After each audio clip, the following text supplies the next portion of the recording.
Oi, gente, tudo bem? Que Deus abençoe você grandemente em nome do Senhor Jesus. E olha só, Lucas capítulo 8, versículo 22. Jesus apazigua a tempestade. Lucas capítulo 8, versículo 22.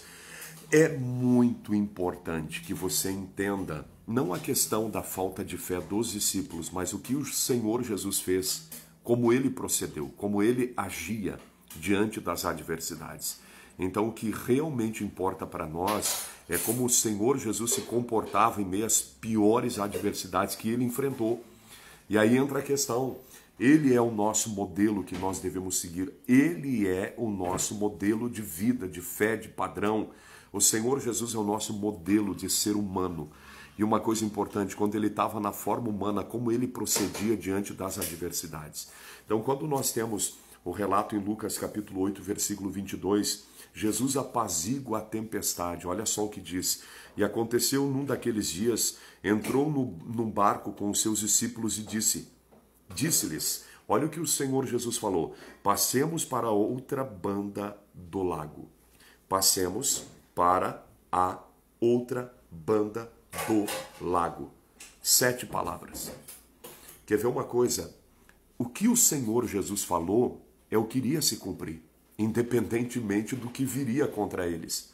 Porque uma coisa nós temos que entender, que a palavra de Deus, que Deus dá, ela vai se cumprir na nossa vida, independentemente do que se levantar, pessoal. Então nós não podemos nos deixar levar pelas circunstâncias que se levantam contra nós, a ponto de nós sucumbirmos na fé e não darmos crédito para aquilo que Deus falou. Então Jesus disse para os discípulos, 7 palavras ele disse: passemos para outra banda do lago. E pararam, né? E partiram, melhor dizendo. E navegando eles, adormeceu. Jesus dormiu. E sobreveio uma tempestade de vento no lago e o barco enchia-se de água, estando eles em perigo. E Jesus estava dormindo. E chegando-se a ele, o despertaram, dizendo: Mestre, mestre, estamos perecendo.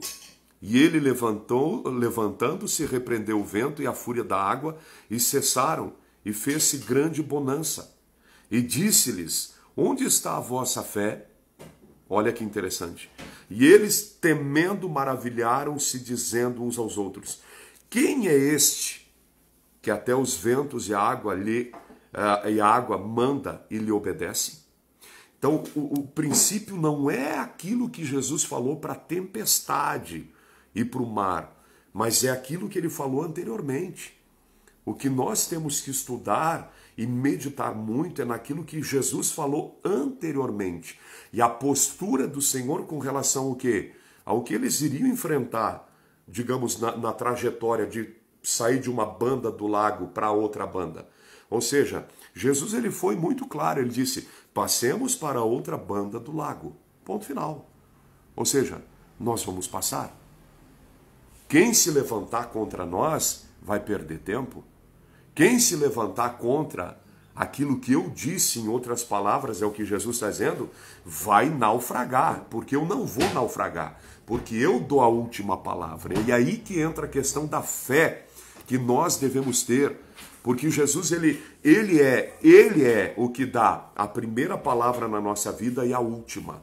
Um dia o Senhor Jesus ele disse: porque eu sou o primeiro e o último. Ele é o primeiro, ele é quem dá a palavra sobre nós. A primeira e a última.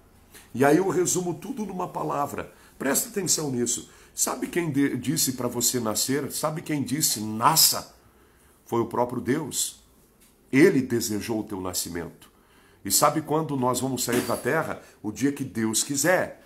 Porque entenda uma verdade. Deus criou você. Deus lhe deu fôlego de vida. E ele, somente ele, tem poder sobre a tua vida. Salvo se você der mais crédito para o inimigo e para aquilo que vem contra você.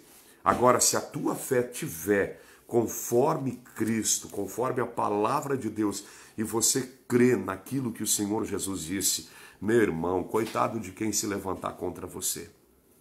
Seja uma doença, seja qualquer coisa que seja o que for. Pastor, e se o inferno, o diabo se levantar, coitado dele. Jesus disse, passemos para outra banda do lago, ponto final. E ele foi dormir. Em meio à tempestade, o que Jesus fazia? Dormia. Essa é a diferença daquele que tem fé e daquele que não tem fé. Os discípulos estavam desesperados na tempestade. Jesus estava dormindo. Por que Jesus dormiu? Esse é o segredo, porque quem deu a palavra foi ele. E quando ele dá a palavra, meu irmão, ele vai se cumprir, independentemente do que se levanta contra nós. Então, passemos para outra banda do lago. Essa é a palavra. Você acha que você vai sucumbir diante desse problema que se levantou? Esquece isso, tira isso do teu coração. Crê em Deus, crê na promessa de Deus. Deus disse, se Deus é por nós, quem será contra nós? O apóstolo Paulo falava isso. Ele recitava isso. Então nós temos que ter essa fé, uma fé viva, aguerrida, não sendo um bando de covarde, medroso. Ai, pastor, o vento é muito forte, a tempestade é violenta. Pois bem, Jesus estava dormindo no meio da tempestade. Ah, pastor, mas Jesus é Deus. Não, Jesus estava na forma humana aqui. Jesus não estava na forma de Deus no barco com os discípulos. Ele estava na forma humana, como homem, carne e osso. E um detalhe importante, sabe como Jesus estava na forma humana? Despido da sua glória e poder que ele tinha no céu. Mas uma coisa eu digo para você, por quê? Porque a Bíblia diz que Jesus aniquilou-se a si mesmo e se fez como um de nós. Então Jesus estava na forma humana, num barco, com os discípulos, só que ele tinha dito antes, passemos para outra banda do lago.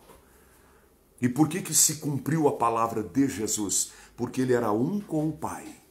Ele era um com Deus Pai. Um dia o Senhor disse, o que eu falo, não falo de mim mesmo, mas o Pai me deu o mandamento do que hei de dizer e do que hei de falar. Então toda a palavra que saía da boca do Senhor Jesus era unida, ligada com a presença de Deus Pai e do Espírito Santo. Por isso ninguém tocou no Senhor Jesus, a não ser o dia que ele permitiu. Por isso uma coisa importante, a palavra que sai da nossa boca tem que estar unida com a promessa que o Senhor nos fez. Se Deus é por nós, quem será contra nós? 1000 cairão ao meu lado, 10.000 à minha direita, eu não serei atingido. Praga nenhuma chegará na minha tenda. Pega esse câncer, essa doença, esse Covid, o inferno que for, bota a mão em cima do teu corpo, do teu pulmão e diz, praga, eu te amaldiçoo no nome de Jesus. Porque está escrito, pelas feridas de Jesus, eu fui sarado. A fé viva Jesus tinha e nós temos que ter essa fé. Por quê? Porque a fé vem por ouvir e ouvir pela palavra de Deus. Então, o ato dos discípulos não terem fé, ok, eles não tiveram fé, mas nós temos que nos deter naquilo que Jesus fez, como Jesus procedia diante das adversidades. Primeiro, ele dava a palavra. Passemos para outra banda do lago. Aí entrou no barco, foi dormir. Pastor, e a tempestade? E o mar? O problema é dele. Eu disse, passemos a outra banda do lago. Então nós vamos passar. Ah, mas a tempestade é muito grande. O problema da tempestade está enfrentando aquele que é o dono de todas as coisas, aquele que dá a última palavra. Por isso, Jesus, quando os discípulos despertaram ele estava num sono profundo. E os discípulos despertaram. Tem outro momento que diz que chegaram e gritaram, mestre, mestre, não te importa que pereçamos. Aqui diz, né, mestre, estamos perecendo. Eita, povo, que coisa séria, que coisa feia, Pedro, Paulo, João, Lucas. Estamos perecendo com Jesus? Que falta de fé. Olha a linguagem dos discípulos. Mestre, estamos perecendo. Oh, misericórdia. Pensa comigo. Jesus no barco com eles. E eles estavam perecendo. Sendo que anteriormente de entrar no barco, Jesus tinha dito, o que Jesus disse? Passemos para outra banda do lago. Os discípulos esqueceram daquilo que Jesus falou anteriormente. Por isso, quando eles esqueceram e pelo medo que eles estavam sentindo, saiu da boca deles uma palavra que jamais podia ser dita. Mesmo estando com Jesus no barco, eles tiveram o pensamento, a bobagem de falar isso, mestre, mestre, estamos perecendo. Que horror. A pessoa está com Jesus e dizer, Senhor, eu estou perecendo. Como perecendo se eu estou contigo? Se o barco afundasse, Jesus afundaria junto? Olha para mim, Deus nunca afundou. Deus nunca afundou. Deus nunca vai afundar. Deus não perde. Deus não perde batalha. Por isso, uma coisa importante, se Jesus está contigo, você não vai sucumbir diante de problema nenhum. Pisa em cima dessas coisas. E ele, levantando-se, repreendeu o vento e a fúria da água. E cessaram e fez grande, e fez-se bonança.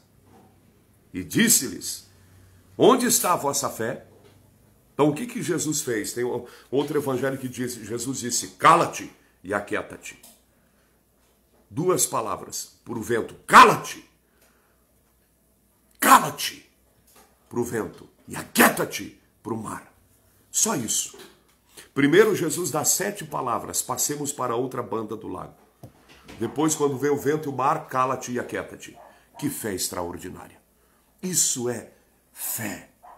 Quantas vezes eu estive em casa e vinha aqueles, sabe, temporalzão assim, mas violento, e dava um tufão de vento e eu acordava. Ou com um grande trovão, sabe, de tremer a casa, porque o meu sono é muito pesado. Então, para mim acordar no meio de uma tempestade, olha, tem que ter um rebuliço violento. Resumindo, eu só acordava e dizia, cala-te em nome de Jesus. Aí vinha de novo mais um tufão. Eu te disse, cala-te em nome daquele que criou todas as coisas. Cala-te em nome de Jesus. Virava para o lado e dormia. Você tem que ter paz e espírito. Se você falou em nome do Senhor Jesus, você tem que descansar o teu coração. Primeiro, na promessa que Deus te fez e segundo, naquilo que você falou, se é que você tem palavra. Por isso uma coisa, gente, acredite, diga agora, eu estou sarado pelas feridas de Jesus. Vive isso por dentro e por fora. Dentro, teu corpo começa a viver isso. Pela boca você confessa, pastor, mas a dor é terrível, insuportável. Insuportável vai ser para o diabo você crer a ponto de você combater contra ele e ele ter que retroceder, porque também está escrito, resistir ao diabo e ele fugirá de vós. Uma coisa que eu aprendi, a coisa mais importante que você tem é a tua fé no nome do Senhor Jesus Cristo, no poderoso nome do Senhor Jesus, nas promessas do teu Senhor e do teu Salvador. A coisa mais extraordinária que Deus te dá é a tua fé, que não é tua, que Ele mesmo te dá para você vencer. Gente, a fé não é minha. Eu nunca tive fé. Eu recebi fé por meio da palavra, porque a fé vem, olha o que diz, e a fé é pelo ouvir e ouvir pela palavra de Deus. Então a fé que me salva não é minha, pastor Pavan, ela é de quem? Daquele que é o autor e o consumador da fé, a saber, o Senhor Jesus. Então te apega, sabe, nesses detalhes da Escritura e vive isso. Amém? Vive, creia. Pastor, todo dia eu tenho uma dor na minha cabeça, todo dia no mesmo horário, 6 horas da tarde, eu tenho que amarrar uma toalha na minha cabeça porque parece que vou perder a cabeça, tenho que bater a cabeça na parede. Quantos casos de pessoas que chegaram para mim dizendo isso, uma oração, nunca mais tiveram a maldita dor de cabeça. Porque aprenderam o que é fé, aprenderam a se comportar segundo a Bíblia. O meu Deus disse que pelas feridas do Filho dele, do Senhor Jesus, eu fui sarado, e o Senhor Jesus levou sobre ele as minhas dores e as minhas enfermidades, então acabou. Eu vou entrar em guerra contra isso, e eu vou vencer em nome de Jesus, porque também a Bíblia diz, sobre todas essas coisas, já somos mais do que vencedores por aquele que nos amou e se entregou a si mesmo por nós. Por isso, viva essa fé. Você tem que estudar não digamos, a falta de fé dos discípulos, mas a questão como Jesus se comportava diante das adversidades. Por isso, Lucas capítulo 8, versículo 22 ao 25 é o teu estudo de hoje. Você tem que se alimentar e, sabe, observar a maneira como o Senhor Jesus agia e não como os discípulos agiram. Muitas vezes nós nos apegamos com aquilo que os discípulos fizeram, quando na verdade nós devemos nos apegar com aquilo como Jesus procedia diante das adversidades. Sabe, olha para mim, o segredo não é olhar para quem não tem fé, o segredo é olhar para o autor e o consumador da fé. Ele te alimenta. Então o proceder do Senhor Jesus diante das adversidades é o exemplo e o modelo que nós devemos seguir. Ou seja, você viver a promessa de Deus dia e noite. Eu estou sarado pelas filhas de Jesus. Pastor, mas eu estou com câncer. Não interessa, você está sarado pelas filhas de Jesus? Pastor, mas eu tenho essa doença, eu estou com Covid. Não interessa o Covid. Limpa a tua mente. Ocupa a tua mente com a promessa. Pelas feridas de Jesus eu fui sarado. Isso é o princípio do teu milagre. Você combater contra o pensamento ruim aqui, ó, na mente. A luta e a guerra espiritual que nós travamos é aonde? Na mente e no coração. E a tendência nossa como homens, como seres humanos mortais, é nós vivermos pelos sentidos do nosso corpo físico. Visão, olfato. Às vezes a pessoa está com uma ferida no corpo e ela sente até o odor da putrificação. Por que vai ser movido pelo que está sentindo no próprio corpo? Você não pode viver por isso, você tem que viver por aquilo que Deus disse. Pelas feridas de Jesus nós fomos sarados. Lembra da história da filha de Jairo?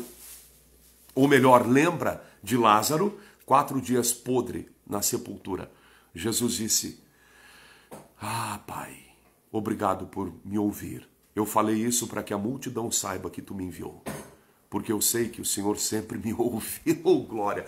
Jesus, todo mundo sentindo o cheiro de Lázaro podre. Jesus não sentiu. Jesus não sentiu o cheiro do Lázaro podre. Jesus não ouviu que o Lázaro estava morto. Jesus disse: Lázaro dorme. As expressões que Jesus usava para combater contra o inimigo são expressões de quem tem muita fé, de quem não vivia pelo que via, ouvia ou sentia. Isso é fé. Nós temos que viver, andar, respirar pela fé. A Bíblia diz, o apóstolo São Paulo, ele diz também, porque não vivemos por vista, mas vivemos por fé. Por isso, essa fé você precisa buscar. Então você tem que pautar a tua vida espiritual não nas coisas negativas do que aconteceu no passado, mas única e exclusivamente no autor e o consumador da tua fé, que é Cristo. Como Jesus se comportava então diante das adversidades. Assim eu vou me comportar a partir de hoje. Mas eu vou crer na promessa de Deus. E aí, em meio às guerras e batalhas, eu vou descansar e eu vou dormir no meio da guerra. Não vou perder meu sono por nada e por ninguém. Eu vou dormir no meio do combate. Como assim, pastor? Porque eu dei a palavra sobre a promessa do meu mestre. Ele disse que sobre todas essas coisas, nós que cremos já somos mais do que vencedores por ele, que nos amou e se entregou por nós na cruz. Tu imagina, Jesus deu a vida por você. O que não fará Deus agora por você? O apóstolo Paulo, São Paulo, dizia isso. Se nós, estando mortos em pecados e ofensas, Deus Pai sacrificou o único Filho por nós, o que não fará por nós agora? Por isso, entenda uma verdade, todo o poder de Deus está à tua disposição. Você deve crer. Você tem empresa, tem trabalho, você tem a tua casa. Hoje levanta a mão dentro da tua casa, dentro da tua empresa e diz: a partir de hoje vai ser assim, assim, assim. Porque eu digo em nome do Senhor Jesus. Só isso. E descansa teu coração em Deus, na promessa de Deus. João 10:10. Jesus disse: o diabo veio para matar, roubar e destruir. O problema é dele. Eu vim. Eu não. Jesus disse: eu vim para que tenham vida e a tenham com abundância. Então não me interessa a parte do inferno. O que me importa é o que o meu mestre veio fazer. E sobre a promessa dele, eu vou crer, eu vou assumir minha posição e Deus vai ser comigo em todo tempo e Deus vai ser contigo em todo tempo. Quer ver uma coisa? Creia, creia, creia, creia. Vou ler de novo. Jesus apazigua a tempestade e aconteceu que num daqueles dias entrou num barco com seus discípulos e disse-lhes: passemos para outra banda do lago. 7 palavras. Passemos para outra banda do lago. E Jesus olhou o outro lado do lago. Quando Jesus falou, ele olhou aonde ele queria ir. Amém? Toda vez que alguém entra num barco, não começa a remar à toa, não é? Sabe onde quer ir. E sabe para onde vai. Jesus, quando ele diz, passemos para outra banda do lago, ele visualizou aonde ele ia ir. E glória a Deus. Ele dá a palavra e ele vê. Isso nós temos que entender. Criar dentro do nosso espírito um milagre antes mesmo dele se cumprir. Amém? Você ora por alguém que está em estágio terminal de doença, você vê a pessoa andando, curada, completamente curada, trabalhando. É assim que eu oro. Quando eu vou numa UTI orar por alguém, quando eu orei por pessoas na UTI agora não pode, eu não fico lá orando pela pessoa e pensando que ela está morrendo e que vai morrer. Que é isso? Está perdendo tempo?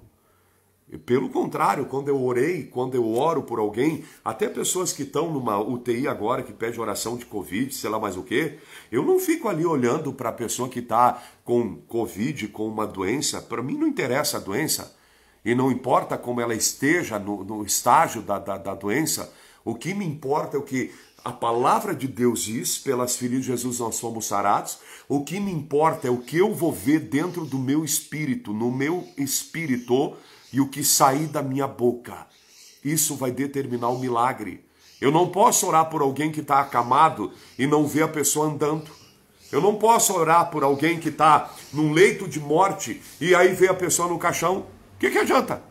Com a boca tu fala e com o teu espírito tu anula a tua oração. Você tem que entrar em concordância. Jesus estava em concordância. Ele disse, passemos a outra banda do lago. E ele olhou e ele viu aonde ele iria ir. E aí acontece, navegando eles, adormeceu. Por quê? Porque nós vamos ir a outra banda do lago. Então quem se levanta contra mim, que se ferre, em outras palavras, vai se dar mal. É isso que Jesus está dizendo. Quem se levantar contra a minha palavra, vai quebrar a cara, porque eu vou chegar a outra banda do lago. E aí acontece, e navegando eles, adormeceu. Por que ele adormeceu? Porque ele deu a palavra. Jesus adormeceu porque ele deu a palavra. Por isso, quando Jesus te dá a palavra e você crê nela, tenha paz de espírito. Entrega na mão do Senhor. A Bíblia diz, pega toda a tua ansiedade e lançai sobre o Senhor, porque ele tem cuidado de vós. Deus cuida de você. E adormeceu, e sobreveio uma tempestade de vento no lago, e o barco enchia-se de água, e eles estavam em perigo. Tu imaginou Jesus dormindo num barco que enchia de água? Ele estava sendo molhado e ele continuava dormindo. Por que ele continuava dormindo? Porque nós passaremos para outra banda do lago. Então o que se levanta não interessa. E chegando-se a ele o despertaram, dizendo, mestre, mestre, estamos perecendo. E ele levantando-se, repreendeu o vento, repreendeu. Não ficou ali fazendo oração de chama-gato. E repreendeu. Por isso tem outros evangelhos que diz, Jesus olhou para o vento e ele diz, cala-te! Repreendeu. E aquieta-te para o mar. Repreendeu o vento e a fúria da água. E cessaram e fez-se bonança. Sabe o que aconteceu? Ali no barco estava o Criador de tudo que existe, tudo que há. E quando a criatura, o vento, que estava estimulado pelo inferno, né? O vento estimulado por uma ação do diabo, para tentar engolir eles, engolir os discípulos, e o mar também estimulado por Satanás, Jesus fez o quê? Cala-te e aquieta-te. Porque Jesus não usaria o poder dele contra o poder de Deus. Então ali era uma ação maligna no vento e no mar. E Jesus, o Criador de tudo, ele diz, cala-te e aquieta-te. Quando o vento ouviu a voz do Senhor, ele se depara contra quem? Contra aquele que criou todas as coisas, mas estava na forma humana. Murchou na hora. E ai dele se não murchasse. Por isso, olha para mim aqui, no céu, na terra, no inferno, todos se curvam diante do nome do Senhor Jesus. Sempre foi assim e sempre será. E ai daquele que não se curvar. O diabo quis teimar tanto, Lúcifer teimou tanto, caiu e virou diabo, aí Jesus vem na terra e arrebenta com ele também aqui. E o diabo pode em qualquer parte do universo achar que ele é diabo. Jesus vai estar em todo lugar para arrebentar com ele, porque ele não tem autoridade sobre nada, porque Deus é o criador de tudo. Inclusive, foi o Senhor Jesus que criou Lúcifer, que agora é diabo, e é um nada. Por quê? Porque ele achou que ele era alguma coisa, o apóstolo São Paulo disse, inspirado pelo Espírito Santo. Aquele que julga ser alguma coisa não sendo nada, engana-se a si mesmo. Por quê? Porque o único que é o Criador. Então, quando Lúcifer, que agora é diabo, se levantou no céu para querer ser alguém lá, levou um cacete. Miguel e os seus anjos pelejaram contra o diabo e os seus anjos, e não se achou mais lugar para eles, diz Apocalipse, e foi lançado sobre a terra. E aí a Bíblia diz, ai dos moradores da terra, porque o diabo e os seus anjos foram lançados sobre a terra. E Jesus disse, eu via Satanás caindo sobre a terra como um raio. Sabe? E aí entra a questão, ele foi expulso do céu, e aí na terra ele chegou e enganou Adão e Eva e tomou a autoridade que o homem tinha sobre a terra.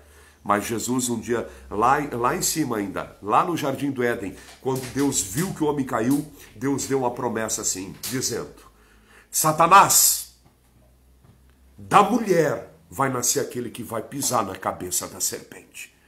Oh, glória a Deus! No céu, na terra e no inferno, o nosso Senhor Jesus Cristo triunfou. Por isso você tem que crer nele. Acorda, desperta a tua vida espiritual. Não temas, não temas, não temas, não tenha medo de nada. Limpa a tua mente, teu coração, tua alma, teu espírito. Não temas, não temas, porque eu sou o Senhor e eu sou contigo, por onde quer que fores. Nós somos a imagem e a semelhança de Deus. O Senhor Jesus é a expressa imagem do Deus invisível. E a Bíblia diz que nós devemos ser conformes à imagem de Cristo. Por isso, os discípulos que não estavam preparados, eles tiveram medo na hora da guerra, da batalha. Nós também muitas vezes sentimos medo, sim ou não? Mesmo sendo pastor. O apóstolo Paulo, o grande apóstolo Paulo, contar a história de Paulo. Ele diz um dia assim, está escrito nas cartas de Paulo. Olha o que aconteceu. O apóstolo Paulo chegou um dia e disse assim, porque nós nos desesperamos da vida na Ásia, porque a sentença de morte foi dada e não tinha como escapar. Nos desesperamos da vida. Tem momentos que a pessoa vai se desesperar da vida, mas olha para mim, quem crê no Senhor Jesus, ainda que está sendo bombardeado, meu irmão, vai invocar o nome do Senhor com fé. E aí Paulo diz assim, nós nos desesperamos da vida, contudo, Deus nos livrou de tão grande morte e nos livrará ainda, para que a nossa confiança não esteja em nós, mas nele. Por quê? Porque Paulo também dizia, porque em Deus vivemos e nos movemos e existimos. Por isso se levanta contra o que quer que seja. Pastor, eu já chorei tanto e Deus não me ajudou. Sabe por quê? Porque você vive chorando e não vive crendo. Você tem que crer a partir de agora. Não adiantou chorar. Chorar é bom para desabafar. Agora não vai mudar nada. O que vai mudar é tu secar as lágrimas, como Davi fez. Davi, quando viu Ziclag queimado a fogo, Davi secou as lágrimas e entrou na presença de Deus e disse para Deus, Senhor, perseguirei eu a esta tropa? Deus disse para ele, persegue-a. Livrá-la-ei, todo o meu povo livrá-lo-ei, livrá-los-ás, e tudo, tudo livrarás e tudo livrá-lo-ás. Ou seja, Deus deu a palavra para Davi. E Davi foi ao encalço do inimigo, deu um pau no inimigo e libertou toda a casa dele. Por isso se levanta aí, Davi. Se levanta aí, homem de Deus, mulher de Deus. Se levanta aí, você, melhor que Davi. Você que é a imagem e a semelhança de Cristo. Se levanta, creia, usa a fé. Por isso, uma coisa eu vou resumir aqui, de tudo que você ouviu hoje. Vamos fazer uma oração só. Você sabe o que é a tempestade que veio contra você e o mar também. Tempestade, o mar e violentos representam o que? Os problemas que você tem. Então fecha teus olhos e diga comigo isso. Cala-te e aquieta-te em nome do Senhor Jesus. Amém. Agora pensa naquilo que você quer que cesse. E diga assim se faça em nome do Senhor Jesus. Diga obrigado, Senhor, porque a tua promessa diz, o Senhor veio me dar vida e vida com abundância. Amém. Só isso. Agora crê e receba teu milagre. Pastor, estou com pedra na vesícula. Não tem mais. Estou com pedra no rim. Não tem mais. Vive a fé. Vive a promessa. Pastor, como o senhor está? Eu estou sarado pelas feridas de Jesus. Em qualquer tempo, em qualquer tempo. Em qualquer momento, em qualquer momento. Em dia de guerra, em dia de guerra. Em todo tempo, em todo tempo. Eu estou sarado pelas feridas de Jesus. É disso que implica a fé. A guerra e o combate espiritual. Você trava nas regiões celestiais em Cristo. Então seja forte. Deus é contigo. Enfrenta o inferno que for de cabeça erguida. Porque o teu Deus disse, resistiu o diabo e ele fugirá de vós. Amém? Ele disse, creia. Creia. Creia. E Deus vai abençoar a tua vida, tua casa, tua família, teu bairro, tua cidade. Vai abençoar o Brasil, vai abençoar as nações. Creia, creia. Um pedido eu faço para todos, gente. Quem entrou agora, por favor, ouve toda essa palavra. E faz um estudo em Lucas capítulo 8, versículo 22 ao 25. Amém? Mas se detém na postura do Senhor Jesus. No ato dele ter dito, passemos para a outra banda do lago, e no ato dele ter dormido, adormecido depois do que ele falou. Isso representa um tipo de fé que é sobrenatural. E essa fé é Jesus que é o autor e o consumador dela. Autor, criador, consumador, que dá a última palavra. Amém? Medita nisso, não na parte onde os discípulos não tinham fé. Nós também, muitos momentos na nossa vida, não tivemos fé. Essa é a realidade.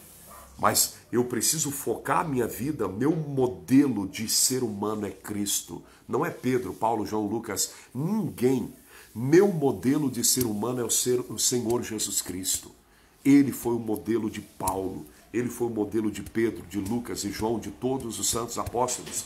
Cristo é o nosso modelo. Como ele procedia, nós temos que proceder e ele vai ser conosco agora. Sabe por quê? Porque agora, nesse tempo presente, quem é que está aqui? Pedro, Paulo, João, Lucas? Não, eu e você. Eu e você. Nós estamos aqui e agora. E quem Deus vai usar? Você. Você entende minha linguagem? Muitas vezes as pessoas ficam esperando pela ajuda de um santo, quando você é o santo que Deus quer usar. Muitas vezes as pessoas ficam esperando pela ajuda de alguém, quando você vai ser usado por Deus para fazer a obra. Por isso, tenha essa atitude de fé. Diga para Deus a partir de hoje, Senhor, eis-me aqui. Envia-me a mim. Ontem eu preguei em Gramado e chegou o momento que Deus me despertou entendimento em algo importante. Um dia Deus falando com Isaías, que era um homem que morava no meio de um povo de lábios impuros, e ele era de lábios impuros. Aí o Isaías teve a visão de Deus, ele viu Deus e ele disse, ai meu Deus, que eu vou perecendo agora, ele está morrendo. Porque eu sou um homem de lábios impuros e habito no meio de um povo de lábios impuros. Ai que eu vou perecendo porque eu vi o grande Deus. E ele estava morrendo. Mas Deus disse, Isaías. E ele olhou para Deus. E aí Deus pega e manda um anjo pegar com uma tenaz, uma brasa de fogo tirada do altar, e disse, com isso eu te purifico o teu pecado. E tocou nos lábios do Isaías. Deus não veio para matar os pecadores, veio para purificar os pecados de todos nós. E aí chegou o momento, olha a cena, gente. Aí Isaías estava purificado do pecado, estava limpo do pecado dele. E aí ele tem a visão de Deus no céu, onde estava quem? Deus Pai, o Senhor Jesus e o Espírito Santo. Porque Deus olhou para um lado e disse: quem há de ir por nós? Quem enviaremos por nós? E o Isaías ouviu isso. E aí o Isaías, que estava na terra, ele olhou para um lado e olhou para o outro. Eu imagino ele olhando para trás, para frente não tinha ninguém. E aí ele olha para Deus e Deus olhando para ele. E ele ouviu que Deus disse: quem há de ir por nós? Quem há de ir por nós? Essa é a palavra de Deus no final dessa live, para você. Quem há de ir por nós? Olha Deus, o Todo-Poderoso, dizendo isso. Deus falando isso. Tu tem ideia do que significa essa palavra, quem há de ir por nós? E o Isaías ouviu isso, e aí ele olha para um lado, para o outro, não vê ninguém. Ele chegou à conclusão, ele disse: Senhor, eis-me aqui, envia-me a mim. Por isso, se não for você, quem? E se não for agora, quando? Agora é a hora, agora é o momento. Nós temos essa vida para viver isso. E, gente, por toda eternidade, Deus seja glorificado pela decisão que você toma. Amém? De ser, de viver, de crer. Viva, creia. Deus te chamou. Desde o ventre da tua mãe você foi escolhido. Escolhida. Por isso Deus agora sacrifica Jesus na cruz do Calvário, perdoa os nossos pecados, nos lava dos pecados pelo sangue de Jesus, e Deus está olhando do céu e dizendo: quem há de ir por nós? Por isso uma coisa, você é carne de Deus. Deus deu a primeira palavra sobre a tua vida, Ele dará a última palavra sobre a tua vida. Agora se levante, creia na missão que Deus tem para a tua vida, que Ele colocou sobre você. Seja útil para o reino de Deus. Amém? Ora pelo reino de Deus. Agora uma coisa importante, orar é fácil. Deus abençoa os missionários na África. Pai, eu peço, abençoa, guarda, livra, protege. Isso é fácil. É fazer com a boca. Você tem, o único serviço teu é tirar meia hora, uma hora para orar, para determinar, ou 1 minuto, 2, 3, 5. Não é no muito falar que Deus vai te ouvir, mas é no muito crer. Em nome do Senhor Jesus, eu abençoo, Pai, os missionários que estão na África, lá no Nordeste, no Brasil. Abençoo, Pai, aqueles que fazem a obra, em nome do Senhor Jesus Cristo. Você falou, isso é fácil. Agora uma coisa, quero ver ir. Quero ver financiar financeiramente a obra de Deus. Isso é o mais difícil nesse tempo onde as pessoas estão muito apegadas às suas próprias coisas. Por isso, muitas vezes a obra de Deus, meu irmão, muitas vezes não, geralmente e sempre a obra de Deus foi feita por pessoas que não tinham grande capacidade financeira. Amém? Porque muitas vezes as pessoas que têm muita capacidade financeira, elas estão tão focadas no dinheiro que elas esquecem que mais cedo ou mais tarde elas vão deixar tudo que elas têm aqui na terra e vão partir. Aí vão chegar com aquela cara comprida de cavalo diante de Deus, vão dizer: pois é, e toda a riqueza que tu tinha lá embaixo, fulano, que eu te dei, o que tu fez? Pois é, tá lá no banco, tá lá não sei o que, apliquei nisso, apliquei naquilo, apliquei naquele outro. Senhor, eu tive uma grande empresa lá, dei muito emprego para muita gente. Isso é bom. Mas aí Deus vai olhar, e as missões? E o ato de pregar o evangelho, o que você fez com aquilo que eu te dei? Você imaginou? Aí a pessoa diz: pois é, eu tinha na minha conta bancária 10 milhões, eu não tirei o dízimo. E agora eu estou aqui. E aquilo que eu tinha ficou para quem? É que nem o Salomão. Salomão foi o homem mais rico da terra, ele chegou no final da vida dele e disse: tudo que os meus olhos desejaram eu tive. Não tem homem mais rico do que eu, nem antes de mim, nem depois de mim vai ter. E aí ele diz: eu fiz tudo para mim, para mim, para mim, para mim, para mim, para mim. É a expressão que ele usou na escritura dele. Fiz tudo para mim, para mim, para mim, palácios, tudo para mim, para mim, para mim, para mim, para mim, para mim. Aí ele está morrendo e ele diz assim: agora eu estou indo e eu vou deixar tudo. E se alguém vier e não tiver juízo, vai jogar tudo fora aquilo que eu conquistei. Vaidade de vaidade, tudo é vaidade e tudo é correr atrás do vento. Que você seja uma pessoa muito próspera, mas para Deus. Porque se for apenas para você, a tua prosperidade, ela é limitada. É importante para a tua vida, para a vida das pessoas que te cercam, é importante para os seus funcionários, porque um mega empresário, ele mantém muita gente por emprego. Agora uma coisa, e para Deus daí, o peso da palavra, evangelizar a África, ganhar pessoas que nunca tiveram nada na vida. Levar a palavra, levar o pão. Muitas vezes nós vamos pregar o evangelho na casa de pessoas que você tem que primeiro dar comida, para depois dar a palavra, porque eles não querem ouvir sobre Jesus, porque eles querem comer. Eles estão morrendo de fome. Eles precisam comer. Então, de que adianta? De que adianta nós termos muitas coisas? De que adianta você, pastor, ter 3, 4, 5, 10 casas? Vende tudo, investe na África. Pastor, líder de igreja, vende essa mansão, essa porcaria que tu tem aí, que tu tem 10, 15, 20 mansões. Vende essas porcarias e invista nas pessoas que precisam, porque você está morrendo já de pé. E você precisa só de uma casa, de uma cama, para você morrer nela. Homem de Deus.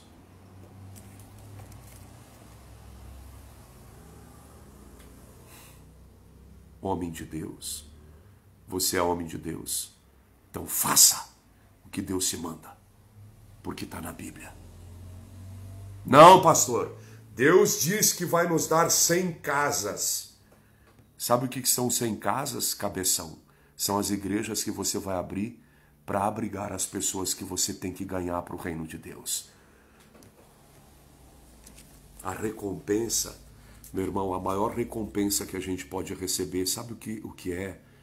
É a salvação, é estar com Deus. O resto é tudo bobagem. Um dia lendo a Bíblia diz assim, e está escrito na Bíblia que Deus, ele tem um galardão para cada um. Eu disse, Senhor, o meu grande galardão é o Senhor. O Senhor olhar para mim naquele dia e dizer, me chamar de filho. Só isso. Você imaginou Deus olhando para você e te chamando de filho? Não existe nada maior do que isso. Você pode ter o dinheiro que for. Você pode ser quem quer que você seja. Nada é maior do que Deus um dia olhar para você e dizer, filho, toma a tua coroa. Você venceu. O resto não vale nada. O mundo está assim e vai entrar numa situação muito estranha. Tudo porque as pessoas, o ser humano quer é ganância, o poder, o domínio sobre os outros. Que bando de estúpidos, né? Façamos o bem enquanto há tempo, porque a Bíblia diz que o nosso trabalho no Senhor não é vão. Então se levanta aí, seja uma pessoa que ajuda a igreja, ajuda o ministério, tem um projeto, a gente tem projetos para executar e nós vamos executar. Nós vamos executar.